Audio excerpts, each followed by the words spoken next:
cornfield.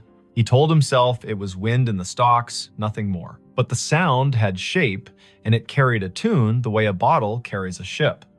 It rose up from the edge of the north field just before midnight, thin and certain, 3 notes first, then a run, then a pause, that felt like a person making room for breath. The night in Story County, Iowa, was the kind that makes a kitchen window into a mirror. He stood with one hand on the sill, the other around a chipped mug, and the whistling kept at it, unafraid to be heard. Before we begin, tell me where you're listening from and what time is it there? This was late September 2015. The day had been warm, sky rinsed clean after a brief storm, gravel roads drying into their usual rattle.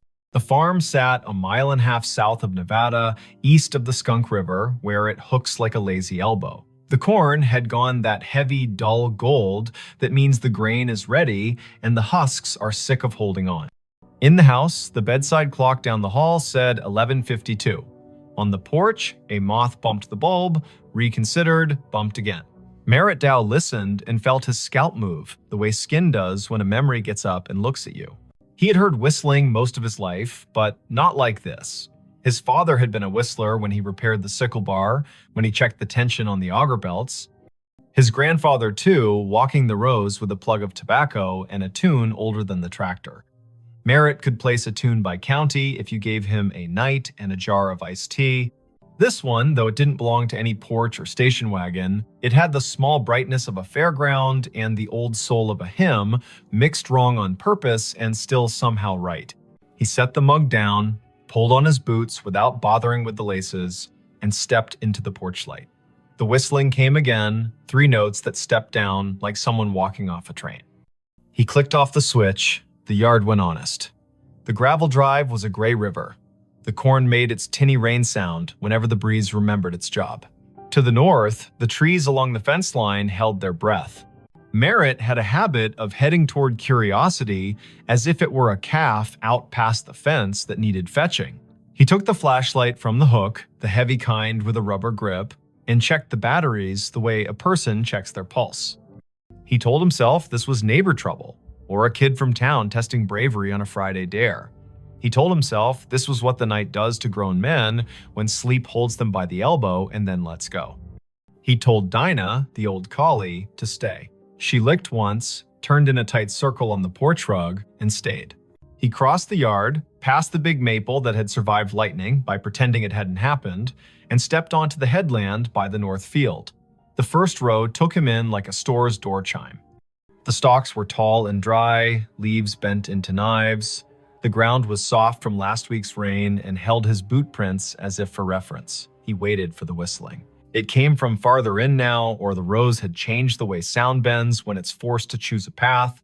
He chose a path. He took row 18, the one that ran with the slight slope and the way water teaches roots to drink. His father had run the planter careful this spring, GPS straight when the signal behaved, by eye when it didn't. Row 18 should have held like a rail, the stalks pressed against his sleeves.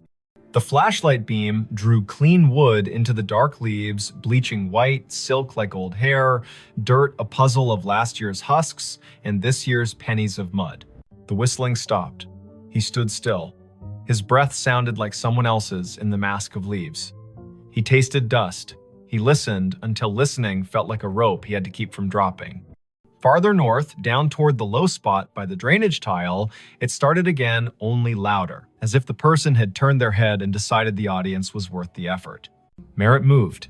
3 rows over, the tram line cut across, a packed strip where the sprayer had gone in June. He took it. The corn arched overhead, leaves flicking his ears.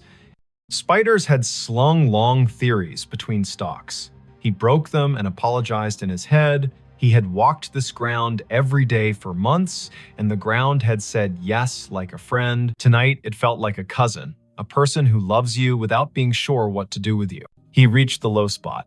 The field dipped and turned its face toward the tile that ran down to the ditch. The air was cooler here, lined with the smell of black earth that keeps secrets for centuries, because that's what it was paid to do. The whistling had gone softer. A trill rose up like someone trying to make light of an apology. Merritt swept the flashlight sideways. The beam caught the blue reflection of something small and glassy. He crouched.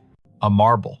Blue, with a pale ribbon curled inside, half under a leaf.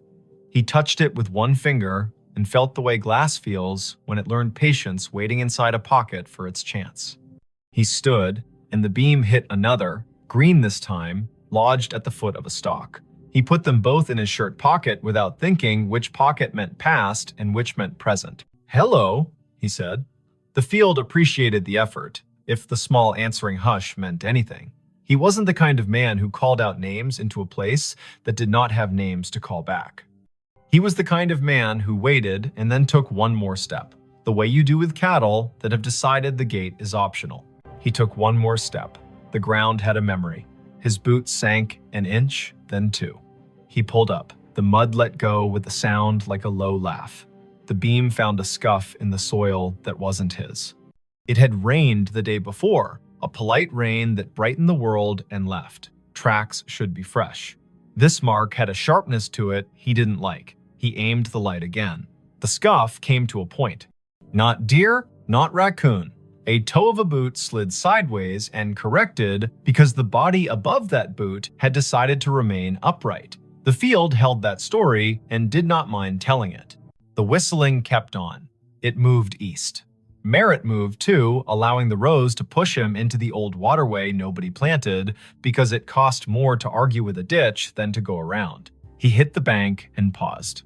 The sound was close enough now to feel the mouth that made it, the slight wet at the end of notes, the breath through teeth. Above the ditch, on the fence line, a scarecrow leaned into the moon like he had been invited. Merritt had dressed him in a flannel shirt in July to keep the birds from laughing outright. Now the shirt's checks looked like an argument. The hat had blown off sometime in August. The steak had a twist in it the way wood does when it was alive and insists on a personality after. The scarecrow whistled. Merritt's body did not move in the way of cartoon men. He did not jump. He did not fling the lights so hard the beam went to the stars. He stood, the way a person stands when what he sees insists on being nothing but what it is. He put the light on the scarecrow's painted mouth. The paint was flaked, the smile wrong on purpose. His father's old gloves were nailed to the crosspiece, fingers bent into permanent work. The straw at the neck had learned the shape of wind and refused to unlearn it. The tune came again from behind the scarecrow, clipped by fence wire and field. He played the beam along the fence. This line had been his grandfather's. His father had repaired it across 3 winters, one staple at a time, using a hammer that had bent 100 nails and 100 more. Tonight, a single strand lay loose between posts, a neat cut at shin height made by someone who liked clean work. Beyond the fence, the other place. Neighbors in the country are closer than people in town and farther away.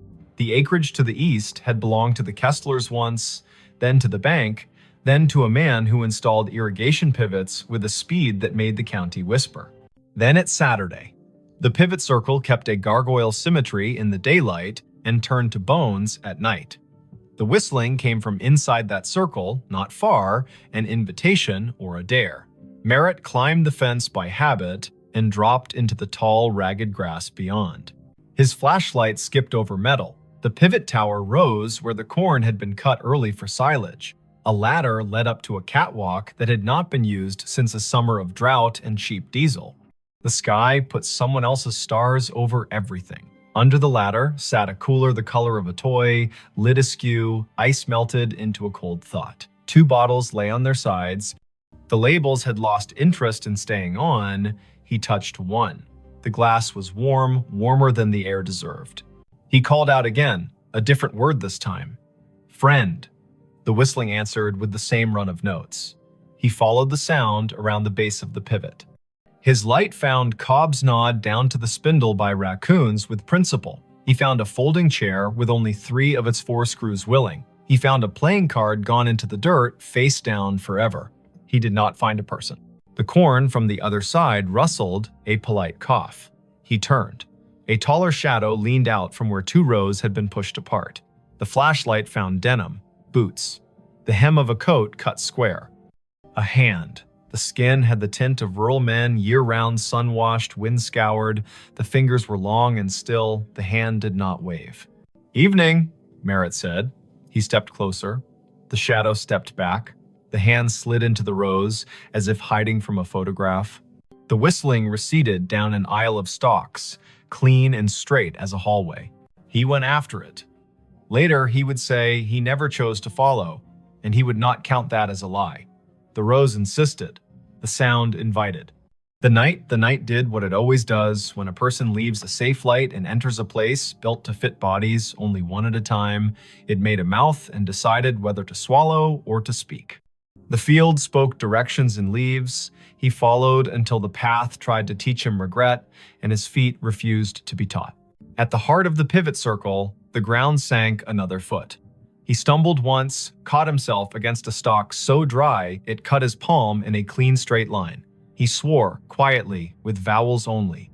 The whistling had slowed. It drew out a single note and hung it in the air as if asking him to name it. He named it Unkind. He turned off the flashlight. Dark held him like water does when you slide under and open your eyes. The field went black, then not. The sky had its thin light, the stars arranged their patient omissions. The rows were no longer alleyways, exactly. They were sentences. A breeze moved through and added commas. He stepped forward into a word, then another. The whistling stopped. He waited. He could hear the pivot tower creak, a metal thought adjusting. A truck moved way off on County 18, 3 miles at least. Tires with thick voices, a man's radio too loud in the cab because the night drives its price down for everyone. He waited until the waiting was its own problem. He reached for the flashlight. The beam hit denim again. Close. A shoulder. He yanked the light up and met a face. It was not a face he knew from today. It might have been a face from a photograph under glass at the county fair, past names, eyes poured in. The hat was the wrong cut for now and the right cut for when hats were more than hats. The eyes adjusted to light with the slow patience of a barn cat in a doorway. The mouth held a shape that wasn't a smile and wasn't what comes later. The cheeks were hollowed in, the way working men's cheeks sag when they finally let the day have them. "Don't," the man said, not loud. He lifted one finger the way a teacher does when she'd rather not get stern. "Don't shine." Merritt lowered the beam to the man's chest. The denim had a tag that read, "Kessler in faded thread," as if a mother had stitched it when mud was the usual weather. The man nodded, brief. He put 2 fingers to his mouth and whistled the run again. The note slid under the leaves and came back altered by straw and distance. "Had to see if you'd come," the man said. He did not offer his name. He did not ask Merritt's. The field did the introductions it believed in. The man tipped his chin toward the north, where the ditch had cut a new curve 2 springs ago, and nobody called the county because sometimes you let water take responsibility for its own choices. "Come on, then." They went up Row, across the tram line, down again. Merritt kept the light aimed at boots and dirt, the way you aim swear words when children are sleeping in the next room. The man's hands brushed the tassels as he went, leaving no sound. The field learned him and forgot Merritt in the same breath. They crossed into the neighbor's back 40, and the soil changed, darker and more confident. The rows had more to say here. The whistling would come and go like a small animal, checking the air and disliking it. The man stopped at a patch where the stalks had been storm-bent and then righted themselves out of pride. He crouched, hand out, palm down, on top of a flat stone that had no business on this ground. The stone was square. It held an iron ring in one corner. He tapped it. The sound returned like a jar lid.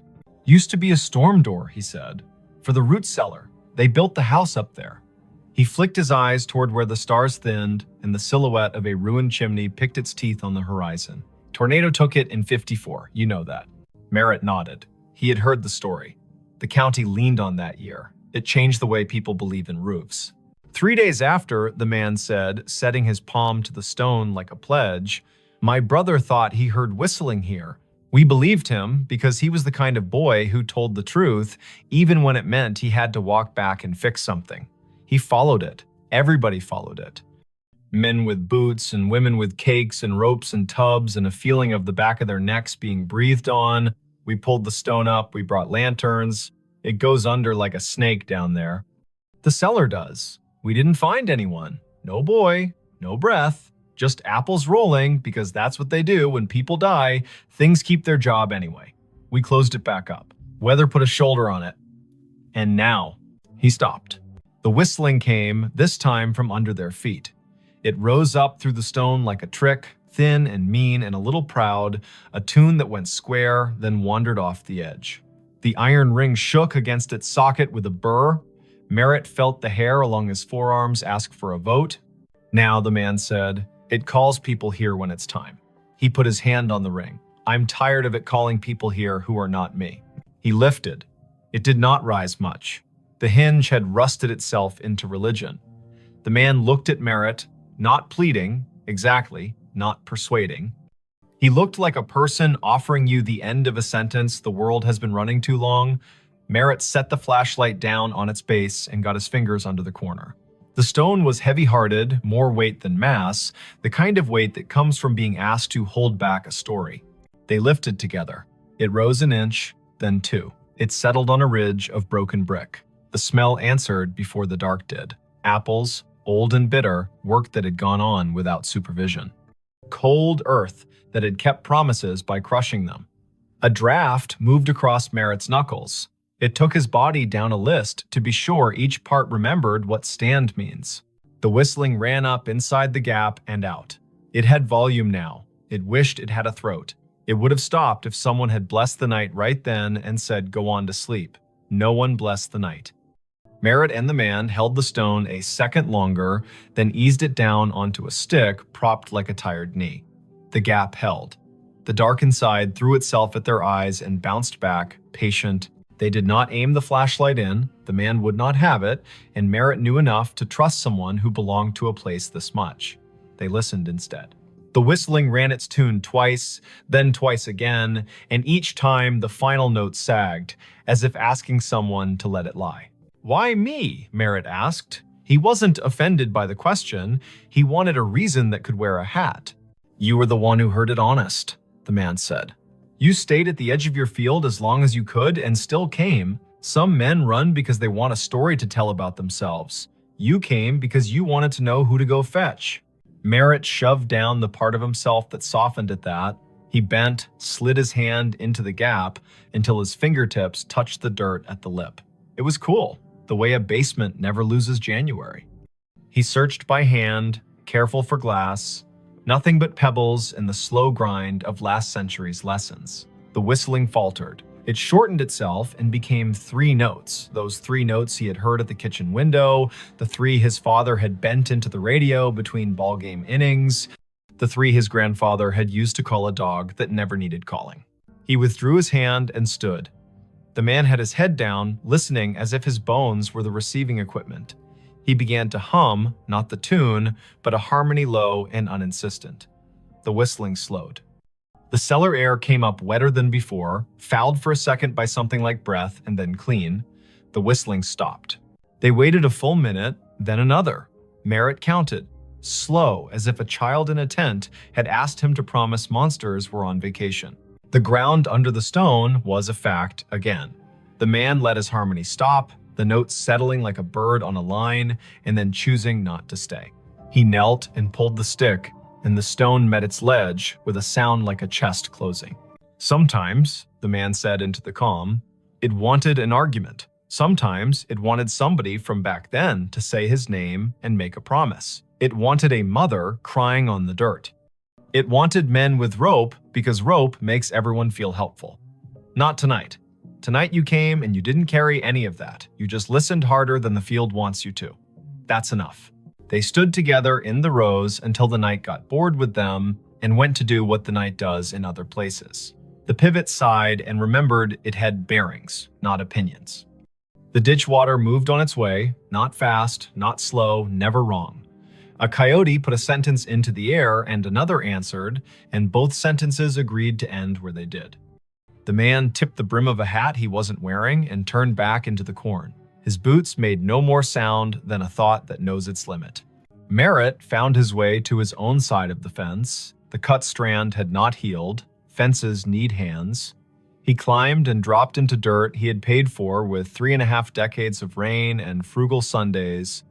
The scarecrow leaned the same way. His flashlight picked out a nail that had worked proud where a glove met wood. He tapped it back in with the handle, the small sound a hope. On the porch, Dinah lifted her head and thumped her tail twice. He sat on the steps and watched the sky unspool its last thin silk. The clock over the stove in the kitchen read 1:42. A local freight passed through town without asking anyone's opinion. The night had its usual old chair smell. Merritt took the marbles from his pocket and rolled them in his palm. He did not take them in the house. He set them on the porch rail, 2 small moons that decided to belong to weather again. He slept in the chair by the door with the light over the sink left on because he was still old enough to do what his father had done and still young enough to want a reason for it. In the morning, his neighbor from across County 18 pulled into the drive with the casual angle of men who do not use turn signals because everybody already knows where they're going. Otho Vale had the kind of face that had learned to tolerate sunlight and other people's plans. He stepped out, looked toward the north field, then at the porch where the marbles caught the first slant. He paused. "Thought I heard it last night," Otho said, as if they'd been in the same dream and had already agreed on the parts to keep. "I didn't come. I was afraid if I went, I'd bring the wrong thing with me. You go." "I went," Merritt said. He poured coffee into a cup that had chipped the day his daughter drove away, with her car full and her eyes wider than they had any right to be. He handed the cup down. "There's a stone out there. You know it." Otho nodded. "Been there longer than you and me combined. Some things are a door, and some things are the breath you take before you knock." They sat without sitting, Otho leaning on the post, Merritt half on, half off the iron chair that had belonged to his wife's aunt, and squeaked like the first word of gossip. The morning took the night apart and put it away neatly. The field did what fields do after an event. It pretended nothing had happened and invited you to harvest. By 10, the co-op truck rumbled up, the driver wearing the resigned cheer of a man who deals in averages for a living. Merritt walked the headland with him, pointed at moisture readings that lied slightly, agreed to pretend the numbers were written on a blackboard by someone with authority. He did the work. He did it until the work forgave him for wondering what else he might be supposed to do. That evening, he repaired the fence where the strand had been cut. He pulled it tight and stapled it with his grandfather's hammer because you use the tools that know your hands. He hammered in 3 staples and left one in his pocket so the fence would remember there is always one more job and it can't get cocky. He checked the pivot base out of courtesy to the machine. He replaced nothing. He spoke to no one. The sky went red behind weather stacked to the west, Kansas doing its job of sending clouds as if on purpose. For a week, the field behaved. The wind laid down its sheet music neatly. The coupe truck counted out grain like blessings. He slept at the proper times and did not wake to odd hours with the feeling of someone whistling at the edge of his life. The marbles stayed on the porch rail until a grackle knocked one off and it rolled into the peony bed and took up residence there like a kindness. The other slid into the pocket of his jacket and made friends with a nickel and a screw. On the 9th night, just after the 10 o'clock news told its last hurries, he heard the 3 notes again quiet, like acknowledgement, not summons. He walked out to the north edge and stood with his hands in his jacket, listening. The breeze had a bite, the first hard frost would be soon. He unlocked the gate at the lane and left it open for an hour, for no reason at all anyone else would endorse. He closed it again out of habit and walked back slowly, because a person should walk slowly sometimes or the land will feel cheap. He did not go back to the stone unless the sound asked, and it did not. He did, however, leave a small jar on the porch rail next to where the marbles had Saturday. It held nails, the good kind, old, with heads like pennies. Every day when he came home, he put one in his pocket, and every day when he went out after supper, he took one back to the fence line and put it in a coffee can under the scarecrow's torn shirt. Nobody told him to. He liked the weight exchange. He liked that fences need reminding and that the world is not improved by a man who ignores a slack line because his thoughts are more interesting. October reached both hands across the month and pulled. The trucks came and went. The harvest went well enough that he stopped thinking about what could have been if it had rained 4 more afternoons in August. He slept, he woke. The whistling did not return in any way that made him leave his chair. He began to tell himself he had imagined a portion of it, as a man will do when a thing does not ask for money or apologies. Near Halloween, his daughter called from Cedar Rapids, a night shift at the hospital, voice folded with fatigue and the kind of joy that remembers to leave room for the day. He told her about the fence and the harvest and the brakes squeal on the auger wagon that he had decided to live with until January. He did not tell her about the cellar. He would, maybe, when she brought the little boy down for Thanksgiving and they stood by the ditch and talked about frogs like a miracle. He would, maybe, if the field asked them both. In late November, after the last corn went into the bin and the bin talked in its sleep, the county put on its winter color. The field showed ribs, the ditch showed its honest bottom. The wind took one of the scarecrow's gloves, and Merritt did not replace it because some things are beautiful at half done. He walked every line of his ground one afternoon with the sun low and the temperature willing. At the fence, by the pivot circle, under the coffee can where he had been giving the fence its nails, he found a small thing. A train ticket for a child, maybe, not used, edges scrolled by, damp and patience. The print read, Nevada to Ames, 2 bits. He turned it over. On the back, someone had written 3 notes the way some people know and others never will, little ovals marching up and down a ladder of lines. The ink had migrated slightly into the paper, the way memories do in older heads. He put the ticket in his pocket with the nickel and the screw and the marble that had refused the peony bed. He looked toward the stone without moving his face much, because a person does not want to give a field reason to brag. He said thank you into his jacket as if the cloth were a helper. He walked home. Winter did what it does. It scoured the county down to the essentials. It made the roads into suggestions and the kitchen into a chapel. It put the sound of the furnace into his bones and the number of snow shovels in the garage into a bigger argument than necessary. The whistling came once or twice in a blow that turned the mailbox into a hooded thing, and when it did, he stood at the window and let it be. The way you let a neighbor sing one verse of a song you only half like because he is your neighbor, and you hope the reverse is also true. When spring returned, hesitant and then reckless, he walked out to the stone once in daylight. He stood there like a person does when he's about to open a letter he has already read. He put his hand on the iron ring, and the ring chose not to move. He felt only cool metal and the idea of a door. He said the name of the boy he thought must have once practiced whistling there, not loud, not soft. He thanked the man with the Kessler tag for nothing and for everything. He went home and planted, because that is the part of the story a farm writes to remind itself the ending belongs to the ground and the beginning belongs to the same. If you ever hear 3 notes carry clean from a field at midnight, and you are the kind of person who can tell the difference between wind and a message, remember this. The first step into the rose is a promise. Don't make it if you intend to perform yourself for the dark. Bring only your boots, your breath, and your willingness to be the person who will go fetch, not the person who will tell about fetching. Don't shine your light straight into old places unless someone who belongs to them asks you to. Lay your hand flat on what needs closing. When a tune that has wandered too long finds its last note, let it. When a door that has been heavy learns again how to rest, do not hire that door for different work. There are states where cornfields wear their ghosts like belts. There are ditches whose water knows the names people set into it. There are stones that have been held down by weather and held up by stories. There are men who can whistle and men who cannot, and both kinds do well if they listen. And sometimes, in a county that owes as much to wind as to family, a man with a flashlight and an old dog asleep on the porch will follow a tune into the rose and come back, having left something that doesn't need his hands anymore. When he sits down again, the chair will squeak in the key the field prefers. The kitchen clock will softly argue with the refrigerator about seconds. The night will soften him on its slow wheel. The next day, someone will wave on County 18 without lifting a hand, and the answer will come back exactly right. And somewhere beyond the line where 2 quarters meet under a fence, a stone will find it easier to be a stone because 2 men lifted it once, together, and then set it down the way the land asked. The hotel room that prints receipts at 17 amperes.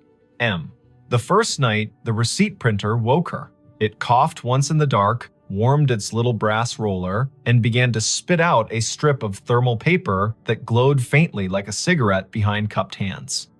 The room clock said 2:17 in pale blue digits. Vesper Klein lay very still in bed 5B at the Scissortail Hotel, a brick-walled midtown remnant on North Boston Avenue in Tulsa, Oklahoma, and listened to the tiny buzz and chirp as the machine printed, paused, and printed again, as if it were resuming a conversation it had been having without her for years. Before we begin, tell me where are you listening from and what time is it there? She had checked in late after a client dinner that went long on promises and light on dessert. The year was 2019, early November. The air outside clean after a narrow band of rain slid through, and the sidewalks shone like varnished stage floors.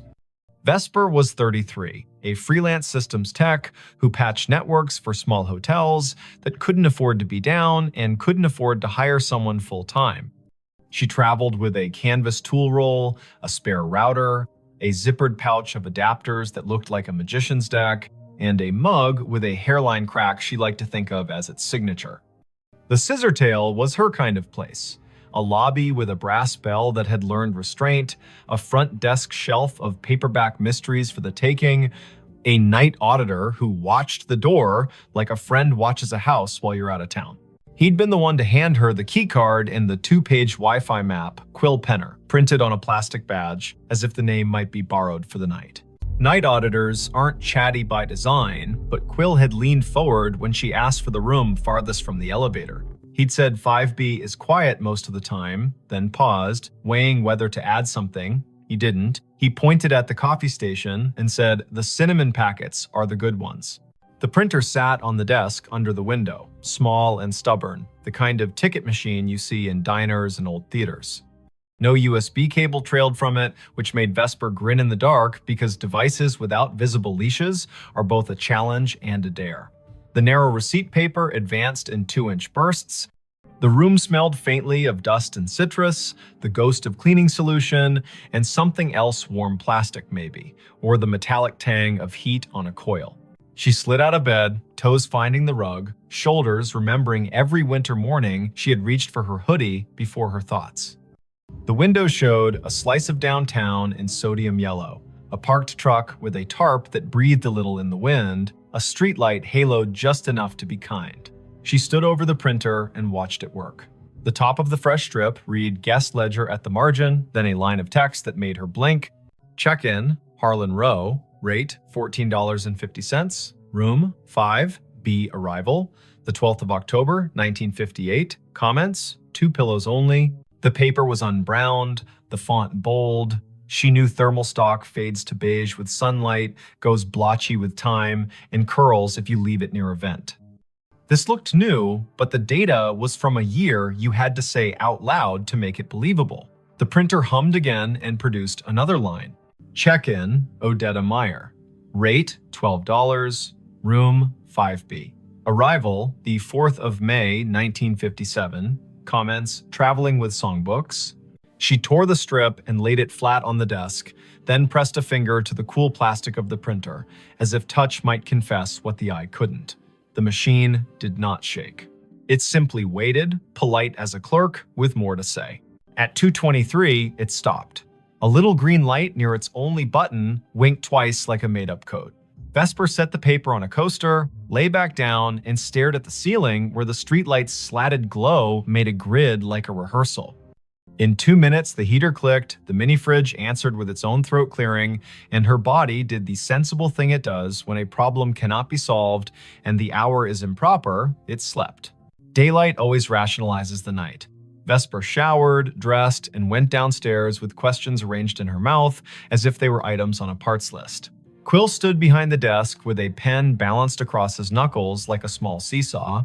Room 5B printed receipts at 2:17, she said, like a person reporting a minor plumbing miracle. She slid the strip across, he read it, eyes moving left to right once, then again slower. He did not touch the paper, as if touching would make him complicit in whatever time wanted. He leaned in. You know how old buildings have old anchor points. You hang a new painting, but the wall still remembers the nail. He lowered his voice. That room was a manager's office back when this place was the Francis Motor Lodge. They kept a ledger in there, typed out receipts on a half-width machine bolted to the desk. At close, they printed a roll of check-ins for the night, tore it, and rubber-banded the strip to the hardback ledger. Quill tapped the counter. Once, twice. I've heard the story since I was a kid, but the machine in that room was long gone when the Scissortail bought the building. That, he nodded toward the strip, is a thermal ticket printer from the last decade. We put it in to spit bar tabs during wedding weekends. He smiled without humor. The bar's downstairs. He told her what he knew, which was more than most people get for free before 10 in the morning. 2 nights a month, irregular but stubborn, the printer in 5B came alive at 2:17 and printed names from when the room was an office, and the office took cash, and the cash came with a handshake, and sometimes a song. Housekeeping had tried unplugging it, but the little machine held on to its paper and its green light like a dog holds a ball. Engineering had replaced it with a new unit. The new unit learned the trick too, as if the wire in the wall had a voice. Once, a manager put the printer in another room. It printed in the other room. At 2:17, Vesper asked the question an auditor would ask, "Why 2:17?" Quill lifted a shoulder. Night audit on the old system rolled at 2. The manager, a woman named Adelaine Merritt, he wrote in her diary, he gestured toward the wall where black and white photos of the old Francis hung in frames. The audit took 17 minutes most nights because the room charge calculation was slow. He winked, a habit to soften hard edges. That's what the Haunted History Tour says anyway. My grandmother worked housekeeping here in the 60s. She said Adelaine was the kind of woman who could silence a room by looking at a clock. Quill slid the strip back to Vesper. I don't put much stock in anything that prints on its own. But I don't stay in 5B either. She laughed, but softly. I'm the right kind of superstitious, she said. The kind that believes in loose cables and also in writing down names. She folded the strip, tucked it in her notebook, and promised the front desk a stronger signal on the north wing by supper.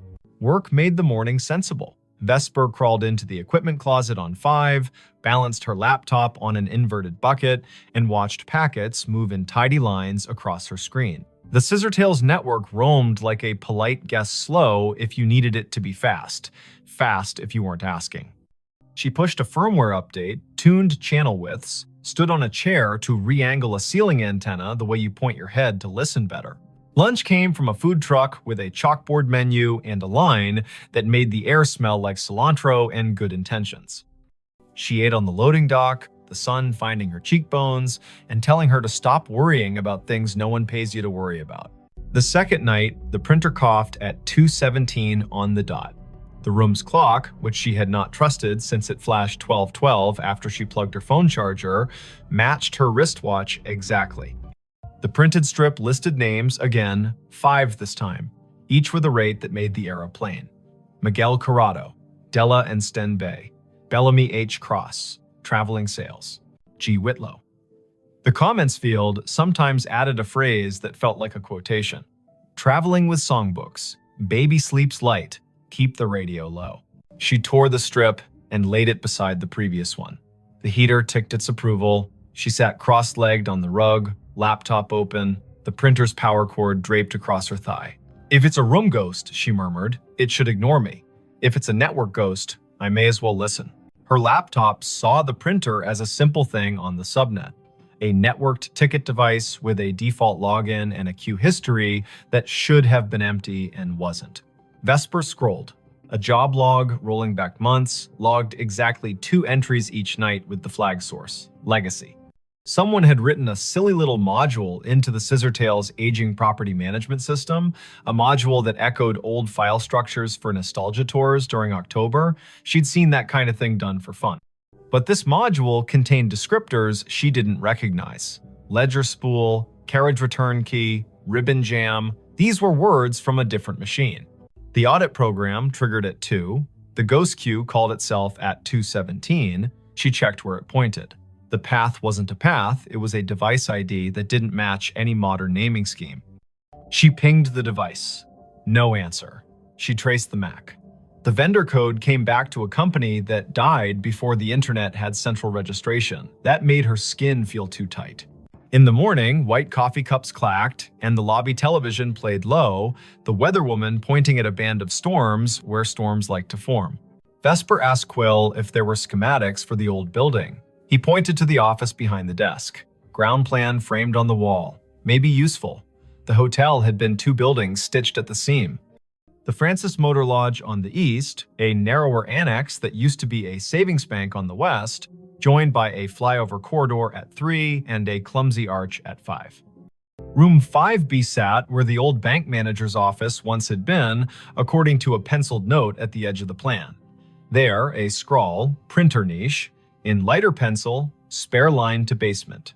Quill warmed to the problem the way night auditors do when daylight invites them to be citizens. He called maintenance. A man named Orson arrived in a polo with his name stitched in blue and a toolbox that had its own opinions. Together, they moved the desk in 5B 6 inches and then 3 and exposed a painted-over conduit hole at the baseboard with a thumb-width chase running down into the wall. Orson whistled between his teeth. "That's no Romex. That's armored cable from a generation that believed steel could keep time." He tapped the baseboard with the handle of his screwdriver. It answered with the hollow ring of an old closet. In the basement, they found the closet where the spare line went to not exactly die. The air was colder down there, humid the way the past is humid. A metal cabinet stood against the wall, padlocked, a gray panel humming like a neighbor practicing scales. Orson tested the lock with a pick he swore he hadn't lost. The door swung open. Inside, another little printer sat, twin to the one upstairs, its power indicator dark, its paper roll neat as a submitted term paper. A thin cable ran from a bracket down into a conduit box with 2 stories to tell. One was modern CAT cable, patched to the scissortails switch. The other looked like fabric-insulated wire on lead. Orson touched it with reverence and withdrew his hand. "You shouldn't be alive," he murmured to the box. Then he turned to Vesper. "Want me to pull the breaker for this room tonight at 2:15? See if it stops." She shook her head before she quite knew why. The motion felt rude. "Let me listen once more," she said. "Then, if it's a loop, we cut it." The third night, nothing is supposed to happen. Patterns prefer 3 as a way to make you distrust them. Vesper made tea in the room kettle with the cinnamon packet Quill had sworn by. She texted her brother a photo of the printer and a caption that read, "Haunted Bar Bill." And he sent back the shrug emoji that meant, "I love you, but weirdness is your brand." At 2:17, the printer began, but this time the sound rode a breath of air cold enough to raise her arm's small hairs. She stood close enough for the paper to curl against her knuckles and read each line as it arrived. Check-in, Adelaine Merritt. Rate, comp, room, 5B. Arrival, the 12th of October, 1958. Comments, night audit. She reached for the strip and her fingers trembled, mildly, like a person handed the microphone at a small funeral. The machine whirred without printing for a count of 6, then resumed, the font just a touch lighter. Check-in, Quince Palmer. Rate, $9.50. Room, 309. Arrival, the 12th of October, 1958. Comments, meeting at dawn. The room held its usual choir, fridge, heater, hallway, ice machine. 2 turns down, but behind it all, she heard a soft clicking. Not printer, not clock. Keys. The slow press and release of typewriter keys. Somewhere not in the room and not far enough away. She froze, because freezing is a way of letting more senses work. Her body made itself a listening instrument. The keys whispered. Again, 3 strokes. Pause. 2. The printer spit a final line. End of ledger. Prepared by A. Merritt. Time, 2:17 amperes, M. Vesper did what the body asks. She sat on the bed with the strip in her lap and waited for her breath to level. It did. The heater ticked, the fridge purred, the typewriter stopped pretending, the sound folded itself up and slid under the door. She slept because being a person who works with systems means you've learned to stack your fear on a shelf when there's nothing urgent to do with it. Morning turned the printer into a device again. She took the strip down to the desk. Quill stared at the word comp and the name he had heard his grandmother say on summer porches when the heat wanted out of the day. He asked to borrow the strip to show his manager, a woman with the fast walk gait of someone who plans 2 days all the time. The manager's name was Letha Croft, and she looked at the strip like a problem that could be solved with a memo. She was polite and firm. "We have tours on Fridays for the people who want goosebumps," she said. "We prefer to keep the goosebumps from rewriting our Google reviews." Vesper smiled, a tight little smile that said, "I won't post, I don't do that work, I just want to know what the wire knows." Letha sighed. The Scissor Tale was a college internship that never ended for her. The building was her thesis. She pointed at the framed photo behind the desk. Adelaine Merritt, hair pinned like a decision, stood at a wooden desk the size of a Buick, hand on a ledger book, face turned to a camera that had learned to respect her. The caption read, "Francis Motor Lodge, C1959, Night Manager." Letha lowered her voice. Family lore says Adelaine died at her desk in 2003 after the building had been empty 6 years because she refused to move a box when the bank wanted it. The family had the key to the back door from the old days. She snuck in sometimes to straighten things that did not require her. A neighbor saw her light. By the time anyone checked, the coffee had gone cold and she'd written the date on a yellow legal pad with a line under it, like an anchor. I don't know if the story is true. I do know names have a way of using rooms until you say them out loud, and then they rest. That afternoon, Vesper sat on the floor of 5B with her laptop and a coil of patience. She sniffed the packets between server and printer and saw the little ghost job present a string of bytes at 2 minutes past 2, announce itself as ready at 2:16, and request the queue at 2:17 with a line that included a date spelled in words, not numbers. October 12. She set a capture to record it tonight. She did not know what she would do with the proof, but the act of capturing felt like putting a box around a wild thing without requesting its death. The fourth night, she did not sleep. At 2:16, the room gathered itself. At 2:17, the printer began. The first name landed like a quiet gavel, Harlan Rowe. Again, as if the ledger wanted to list the set that belonged with the date, as if the building had a playlist for that night and needed it to end correctly. The second name, Odetta Meyer. The third, Quince Palmer. The machine word, then it printed a line that wasn't a line she understood. Checkout, A. Merritt. Time, 2:17 amperes. M. Balance, $0. Drawer, locked. The room changed temperature by a needle's width. The way a body registers changes a thermostat does not. The typewriter sound returned, louder, as if the keys had moved closer, as if someone had rolled the desk chair to the doorway. Vesper stood. The bathroom light made a rectangle on the carpet. She turned it off and let the room be only the room. In the dark, a kind of courtesy arrived. She spoke to the space like a person speaks to a skittish animal. "I hear you," she said softly. "I see what you print. If you're finishing something, finish. If you need a witness, I'm here." The keys worked once, gently. The printer fed a final inch and stopped. The heater clicked off as if called on. The fridge made a small, delighted sound, the way fridges do when they extract a victory from physics. Vesper lay down slowly, like a person trying not to wake a toddler, and watched the window make a square on the wall. She did not sleep much. She did not feel punished by that. On Friday, Quill called his grandmother. She came in with a smile that wore 80 years as if they were a favorite cardigan. Her name was Thalia Penner. She had hands that did hair buns right the first time and eyes that counted change without looking. She stood in 5B and curtsied to the air, lightly, like a joke only the past finds funny. She pointed at the baseboard where the printer niche had been long before this printer knew it was one. And she told a story the way people in the middle of the country tell them, in straight lines, with pauses for the parts that don't quite behave. Back when the Francis was a stop on the oilfield run, she said, Adelaine kept books for men who couldn't read receipts and kept rooms for women who didn't need to be asked why they traveled alone. She printed the audit every night, tore the strip, tucked it under the ledger ribbon, and locked the drawer. Her niece said she was proud of how long she could do the math in her headroom tax, city tax, discount for the flood man whose boots never dried. When the hotel closed in 1997, Adelaine kept a key. In 2003, she came in one last time to make the numbers even. She wrote the date, she drew a line. She put her hand to her chest like she was looking for a pen and fell as neat as folding a shirt. The firemen took 10 minutes to arrive.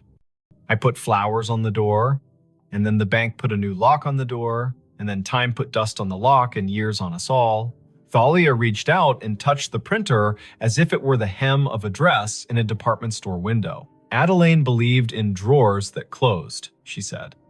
It sounds like over again at 2:17, she gets to do that part, finish the roll, tuck it in, say goodnight to accounts. She is the kind of woman who would find that worth doing.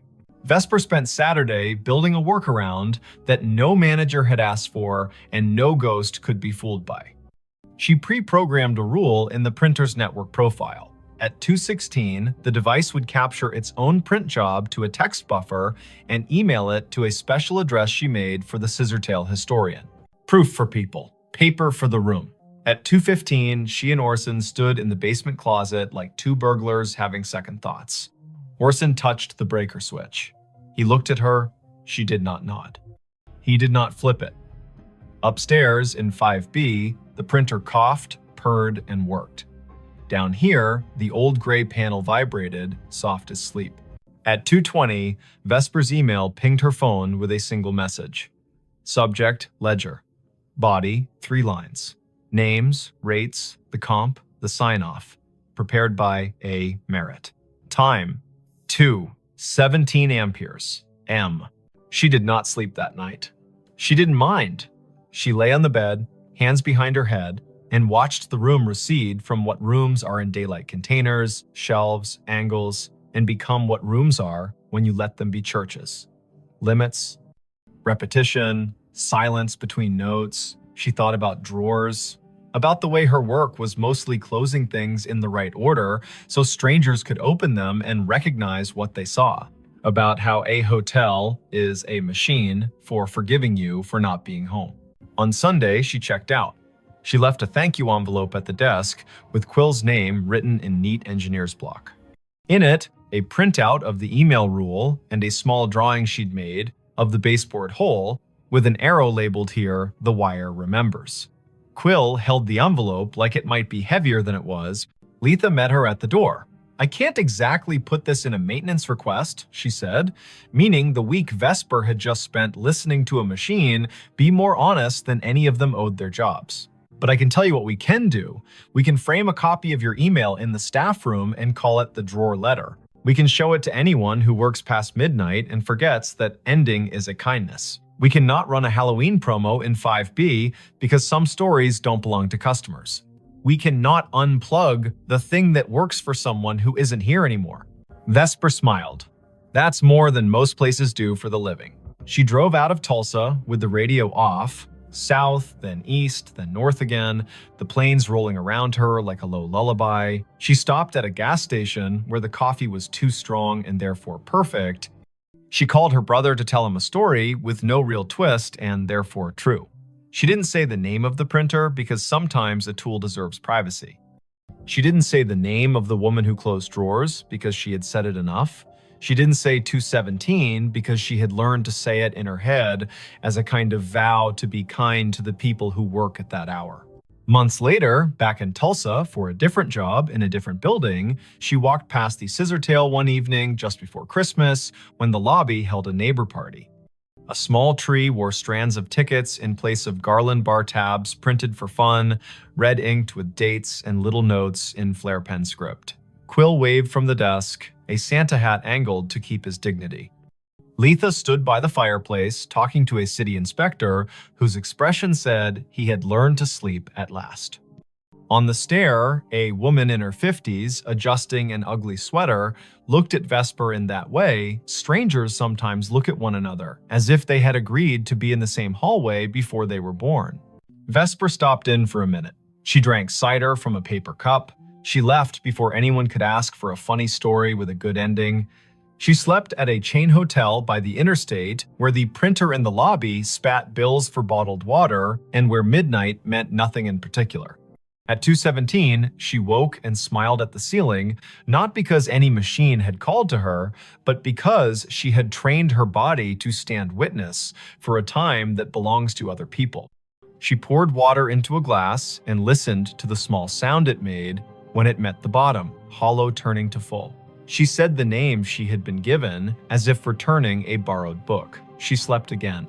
If you ever find yourself in a hotel room and a device on the desk prints at a time that sounds like a secret, do what Vesper did. Don't yank the cord. Don't film it for the internet like proof is a currency and this is your chance to spend. Sit up, put your feet on the rug, read the names if names arrive. If you can, make a rule that gives the living something to hold a copy, a note, an email to a person whose job is to remember. Then, let the room have its paper. Let the drawer close. Say thank you to the time that isn't yours. The night staff everywhere will feel it like a hand they don't have to see. And if you must know, it goes like this. The little green light winks, the paper unfurls. The names Harlan, Odetta, Quince, Adeline roll by, small and austere and whole. The room changes by a breath, the heater stands down, the fridge on duty hums, the typewriter in the wall or the idea of a typewriter slides one last carriage to the right and returns.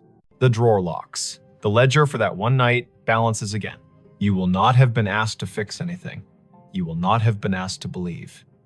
You will have been asked to witness. A job that counts.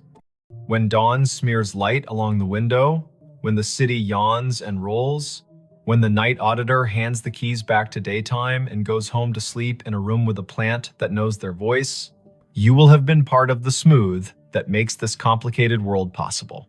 Somewhere, a printer coughs once more, polite as always, and waits another 24 hours to do what it knows on the dot without apology. If, later, someone asks why a small hotel on North Boston Avenue keeps a finicky old ticket machine in a room that could rent for $2 more without it, you can say this. Not every device has to justify itself in money.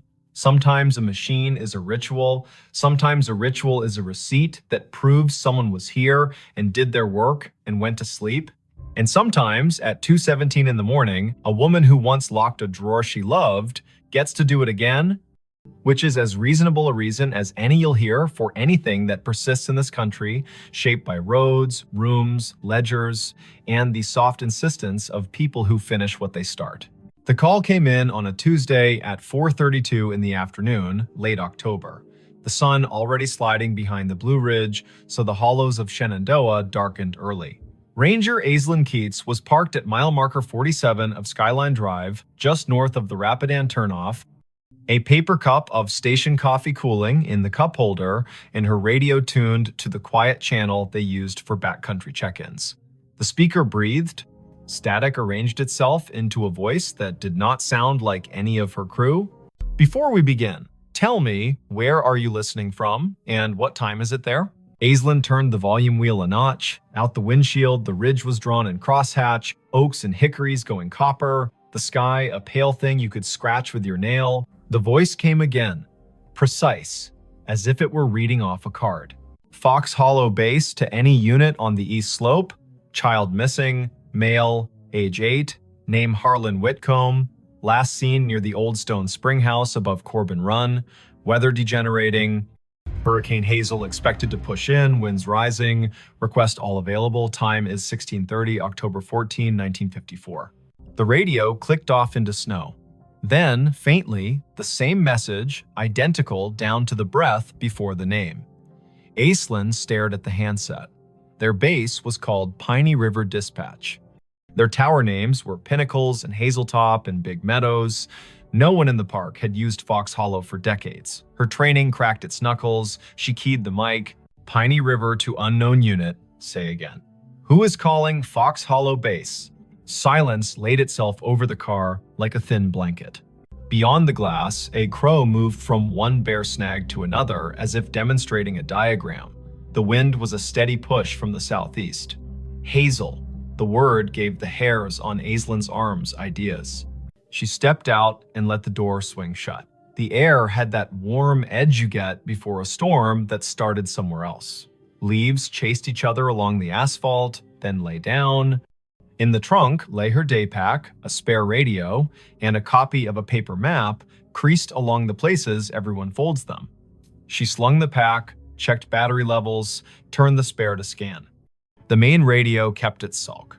The spare found chatter from Big Meadows about a flat tire near Lewis Mountain, then returned to quiet. The old voice did not return. Aislinn keyed in to dispatch. Piney, Keats at 47. I caught a transmission, sounds like a vintage call. Reference to Fox Hollow, child missing near Corbin Run, date October 14, 1954. Could someone check the archive on that, see if we have a historical incident report? The dispatcher was a steady woman named Karen, who did not make noises she did not need. Copy, Aislinn. Stand by.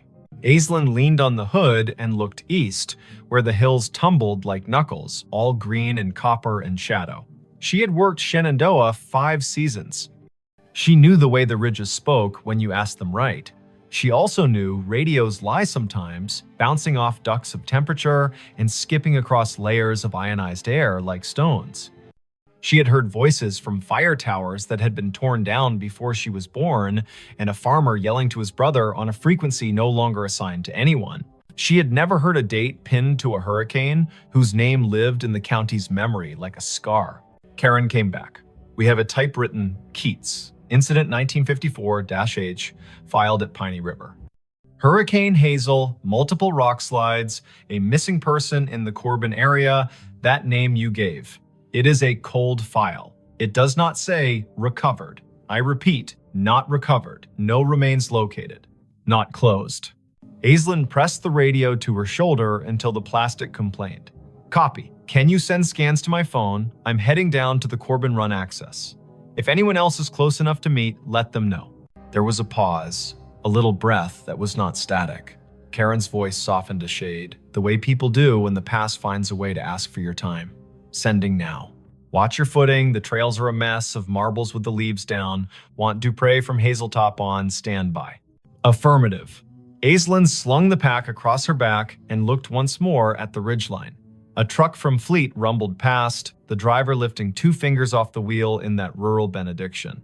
Clouds had started as a rumor and were now themselves. The Corbin Run access was a gravel pull-off hidden beneath tulip poplars that had learned to whisper. Aislinn eased the truck in sideways and cut the engine. She took the trail with her boots, making small promises to each rock. The stream voiced itself down the hollow knit of last week's rain and this afternoon's melt of a single stubborn snowpatch in a shadow under a ledge. The map told the story of the lower springhouse, a square of stones where water had been convinced to behave. Above it, a ledge with a scatter of quartz chips, the leftovers of older hands doing older work. Aislinn kept an ear on her radio and the other on the creek. She caught the place where trail forgets itself and becomes deer. She found the old springhouse, its stones asking to be counted. She touched the edge of the low wall with the kind of gentleness reserved for quilts and engines. She did not say the boy's name. The afternoon pulled its shoulders in. The radio breathed again. Same cadence, same careful voice. Fox Hollow base to any unit on the east slope. Child missing. Harlan Whitcomb. Last seen near Stone Springhouse above Corbin Run. Weather degenerating. Request all available. Time is 16:30. October 14, 1954. Aislinn shivered in the warm air. Her eyes went to the springhouse and its square of shadow. She moved the beam of her headlamp across the stones, not because she expected to see anything, but because light can sometimes rewrite a sentence the land is trying to say. The beam found a length of rust, half buried in the moss, along the back of the foundation, thin as a butter knife, with a clip and a circle at one end. She crouched. A whistle. Army surplus, by the look of it. She teased it free, the moss unwilling to let it go. The metal had pitted and softened into a river-colored thing. She wiped it once against her sleeve, then regretted the act. Her radio clicked and made a sound she had not heard in years. A squelch from another era. Karen came back on. Keats. Dupre is on the way from Hazeltop Tower, 20 minutes if the drive is kind. Archives show the boy was last seen by his father near the springhouse, yes. The father left him to fetch his jacket from the car. Weather shifted, heavy gust pushed through, child gone when he returned. Tracks lost near the ledge above the run. 2 days of cruise, then Hazel brought the flood and they stood them down. The file has letters from the mother, 2 years after, asking if anyone found anything she could hold. Answer stamped no. Aislinn looked at the whistle in her hand, then at the spring that fed the run. The water wore a sheen of leaves thin enough to count. She keyed the mic. Found a whistle near the spring house. Will bag it. Doubt it has any forensic value after 6 decades, but a photograph might matter to someone. As she spoke, a figure eased out of the trees upstream. A man in the brown and green of a ranger uniform, but the cut of it was wrong in a way you can feel even if you do not have the words. The shirt had pockets like ideas, the hat sat stiff as a rule book, he carried a strap radio that looked like a lunch pail with an antenna. He exhaled, then stopped when he saw her. "Ma'am," he said. There was a formality in the syllables, like church on a day that hurt. "We're sweeping the east slope." The boy's father said he was right here. He pointed at the stones, as if pointing could anchor the earth. Aislinn stood very still. The man's face had the smoothness of someone who had not yet had reason to learn what whiskey was for. His name tag said M. Elwood. His shoulder patch bore an American shield with a tree she did not recognize. He glanced down at her radio and then at the whistle in her hand. "You with us?" he asked. "You with Fox Hollow?" Aislinn's throat did the dry swallow of a person whose mind is faster than her words. "Yes," she said, because yes was easier than telling a man with a lunch pail radio about the word digital. "I heard your call." "Where are your lines?" "At the ridge," he said, puzzled by the question. "We got men cutting sign along the deer trails. We got women at base keeping track of names. The disaster man out of Charlottesville told us Hazel will give us until dawn and then gone." He looked past her to the ledge, his jaw a small square against the warm air. "Mother is at the church in Syria, not the far one, the one with the bell rope that sticks. She keeps asking if he had a jacket. She wants the question to be a fact." A gust moved through the trees on some business of its own. Aislinn felt the air change around the bones of the rocks. The man looked at her again, and the little muscle at the corner of his mouth twitched. "Your radio," he said. "You get this out to anyone else." "Yes." "We have a tower at Hazeltop. They know. Someone is coming." "Good," he said softly. Then he put 2 fingers to his brow, an old salute done halfway because distance is difficult to respect when the ground is asking for more of you. He stepped past her, boots exact on the damp leaves, and moved toward the ledge, listening with his face. He put a hand out as if to feel a draft. His outline lightened as if the warm air had decided he belonged to it. The forest made the sound of a coat hem brushed along a pew. He was gone. Aislinn stood, her hands empty now that the whistle had weight inside a bag. She did not call after him because naming a thing makes it pick a room and leave all the others. She climbed the slope above the spring house, careful, testing each foot. The ground showed her where it had let go before. The soil had slumped sometime between 1954 and now a scar that trees had tried to stitch. She scoped along the edge and thought about the father leaving for a jacket, a boy with a whistle and a spring that talks even when wind tells it not to.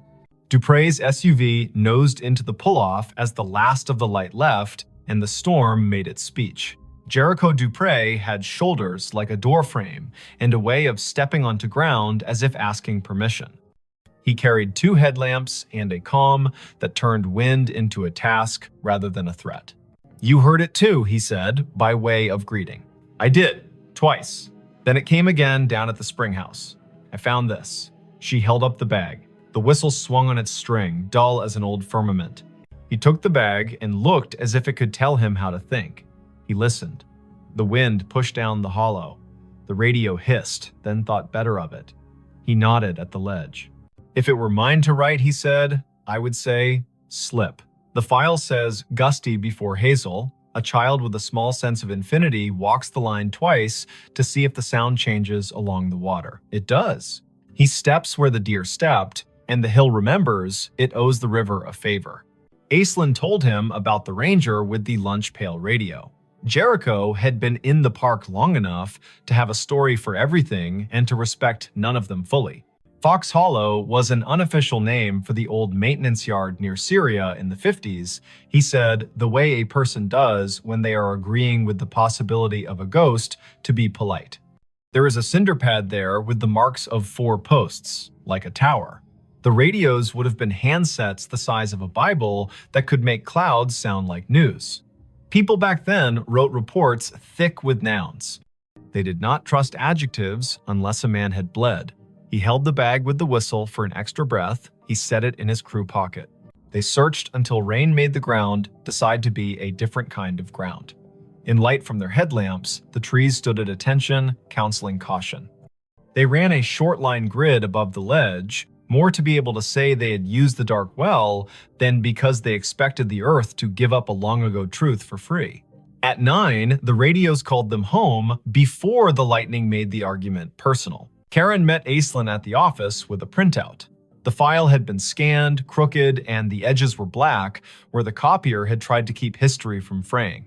The incident commander's name was printed in a firm hand, M. Elwood. A note in the margin had been added later in pencil. Mother moved to Luray in '67, father deceased, no closure letter sent. The pencil note was signed with a small initial A and a dot. Aislinn slept at the bunkhouse with the radio on her nightstand like a dog. She dreamed that paper flapped along a clothesline strung between trees, and she walked the line, reading every letter, her feet lined up on the rocks of the run, the paper turning to leaves as she read. At 3 in the morning, she woke to the noise a storm makes when it finally accepts its job. The world beyond the window went white, then black, then white again. She turned the volume down to half. She watched the rain write gloss on the sill. The radio stayed quiet. At 10, the day pulled itself together into rags. Aislinn drove down to Luray to a blue house where the porch had a swing, and the swing had 2 cushions that had learned how to be rain. She had a name from the file and a phone number that still worked, to her surprise. A woman in her 80s opened the door with the careful welcome reserved for officials who might be good news or could be kind even if they were not. "I am Aislinn Keats," she said, ranger with Shenandoah. "I am here because a storm pulled a thread and we saw where it ran." The woman corrected her posture and straightened the collar of her cardigan as if a story would take her picture. "My name is Tilda Whitcomb," she said. "We did not know how to leave him there, so we stayed. I have a loaf of banana bread that forgot the raisins on purpose if you are the kind of visitor who does not mind crumbs." Aislinn sat at a round table so clean it looked like a rule. The banana bread was honest, the tea was strong. Tilda put her hand on the tablecloth and kept it there as if the cloth would be steadier if it knew she was not going anywhere. She said the name Harlan like a stake you drive into ground so the tent knows where to stand. "He whistled 3 notes, Tilda said. "The tune the train plays when it comes into Luray, because his father used to take him to the crossing, and they would wave at the men who stand like saints. 3 notes, and then he would laugh, because he was practiced at laughing. The wind took the notes and did not give them back. My husband ran to the car, and the sky changed. They told him on the radio he had until morning. You can live your whole life in a sentence like that." Aislinn put the bagged whistle on the table. The string looped like a sleeping thing. Tilda did not reach for it. She looked at it as one looks at an old photograph that has learned how to move. "I did not get a letter," she said, and smiled small to prove she was not accusing. "I understand how papers behave. I was a clerk before my hands forgot to love the carbon paper. I suppose I wrote a letter in my head every day for 2 years. Then I stopped asking out loud. You cannot keep asking the same question without turning into a different person." The whistle sat, silent, older than most of the kitchen. Tilda looked out the window, and the window looked back. A red cardinal landed on the feeder and told everyone, rudely, that it had arrived. Tilda laughed at the bird, and the laugh made her look like a photograph of herself. Aislinn asked about the ranger named Elwood. Tilda's eyes softened. "Martin Elwood went to our church," she said. "He was the kind of man who knocked on the door with his hat in both hands. He brought us a bag of oranges at Christmas and apologized as if the oranges had failed to be children. He wrote the report because that is what he could do, and he built a cinder block box for the tower that was not a tower, and then he got quiet, like men do, when they find out the world can keep a thing from them and they still have to go to work. Back in the truck, Aislinn let the radio hum. Big Meadows asked Pinnacles to send a set of cones to mile marker 62. A bear stared down a minivan with an intensity that made the parents breathe like swimmers. Life had resumed its insistence. She turned the truck toward the old maintenance yard near Syria, the one Jericho half remembered as a place with 4 posts and a name more rumor than rule. There was a cinder pad there for sure, now half invaded by chickweed and ambition. Someone had collected beer cans along the edge and arranged them by brand into a timeline. Aislinn walked the perimeter and crouched at a corner where the concrete had spalled enough to show a rebar smile. She brushed the dirt aside with one hand. A penny lay there. The year was 1954.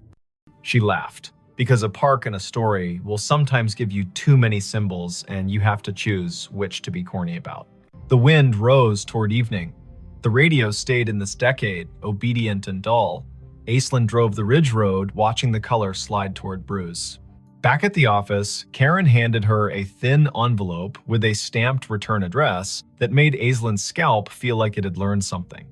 It was from an amateur radio club in Harrisonburg, a man who had heard the show Aislinn, sometimes called During Slow Nights, the one where listeners told stories of radios hearing the wrong things on purpose. "We pick up oddities when the weather steeps the air," the man had written. "Old distress calls, ham tests bounced off airplane wings, bombers from the 40s practicing." Once, a train dispatch from 1960 rolled through on a rain so thick you could chew it. There are names for this, and none of them explain it. The way I think of it is this: time breathes shallow near storms. If a voice was loud enough once, and the same air returns, you might hear a ghost that is not a ghost. Not dead, not alive, just not finished talking. That night, Aislinn drove down to Corbin Run one last time with a single job. She stood by the spring house and held the whistle. She did not put it to her lips because it belonged to a mouth that had done its work. She set it on the stone in the square of water smell and said a sentence Tilda had given her permission to say. "Harlan, your mother sits with a red bird and forgives the form and the weather. We leave you where you are, not lost now. We know the place that held you. We will name it even if the stone refuses to." Thunder argued with a ridge to the west. Aislinn picked up the whistle, tucked it back into the bag, and snapped the bag shut the way you close a letter you cannot ignore any longer. Her radio breathed and then found words. "Fox Hollow Base to any unit on the east slope. Search secured. Weather has moved us. We will resume when it lets us. Families headed to shelter. If anyone finds a whistle, mark the spot. End of report, October 14, 1954. Aislinn lifted the handset to her mouth and did not speak. The silence she chose felt like respect, not fear. She held the radio until the voice faded into the music of rain. Then she climbed the hill back to the truck. The park wrote its own ending.